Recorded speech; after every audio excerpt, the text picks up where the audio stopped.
இன்னைக்கு நாம கோதுமையில ஒரு டிஷ் பார்க்கலாம். இது வந்து நீங்க டிஃபனாவும் எடுத்துக்கலாம், பலகாரமாவும், அதாவது ஸ்நாக்ஸாவும் எடுத்துக்கலாம். இதுக்கு தேவையான பொருட்கள் என்ன அப்படின்னு பாத்தீங்கன்னா, ஒரு கப்பு கோதுமை மாவு எடுத்துக்கலாம், கொஞ்சம் குறைவா ரவை எடுத்துக்கலாம். அதாவது கோதுமை மாவு ஒரு பங்கு அப்படின்னா அதுல 3/4 பங்கு ரவை எடுத்துக்கலாம். அதுல ஒரு கப்பு வெங்காயம் போட்டுக்கலாம், ஒரு கப்பு தக்காளி போட்டுக்கலாம். கேப்சிகம் ஒரு கேப்சிகம், நீங்க 3 பச்சை மிளகாய் சேர்த்துக்கலாம், ஒரு காஞ்ச மிளகாய் அடிச்சு வச்சிருக்கோம், அந்த தயிர் சேர்த்துக்கலாம்.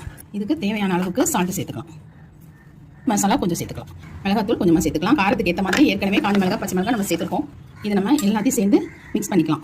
இப்போ வந்து நம்ம இந்த பதத்துக்கு நம்ம ஊற வச்சிருக்கோம். இதை வந்து நீங்கள் 1/2 hour, அதாவது அரை மணி நேரம் கம்பல்சரி இதை ஊற வச்சிடணும். அரை மணி நேரம் ஆயாச்சு. நம்ம இப்போ இதை எண்ணெயில் போட்டு எடுத்துடலாம். நீங்கள் எண்ணெய் வந்து ரொம்ப ஃபுல்லாக ஊற்ற வேண்டிய அவசியம் இல்லை, கொஞ்சமாக எண்ணெய் ஊற்றிக்கலாம், அப்படியே ஊற்றிடலாம். நம்ம ஒன்று ஒன்றாவும் போட்டு எடுக்கலாம், நம்ம விருப்பம் தான். இதில் சின்னதாக ஒன்று போட்டுக்கலாம். இது வேகட்டும், நல்லா வெந்தோடனே பார்க்கலாம். ஓகே, இதை அப்படியே திருப்பி போட்டு உங்களுக்கு என்ன தேவையோ நீங்கள் அந்த சைஸுக்கு நீங்கள் போட்டுக்கலாம். நம்ம இதை பாருங்கள், சூப்பரான டேஸ்டியாக இருக்கும்.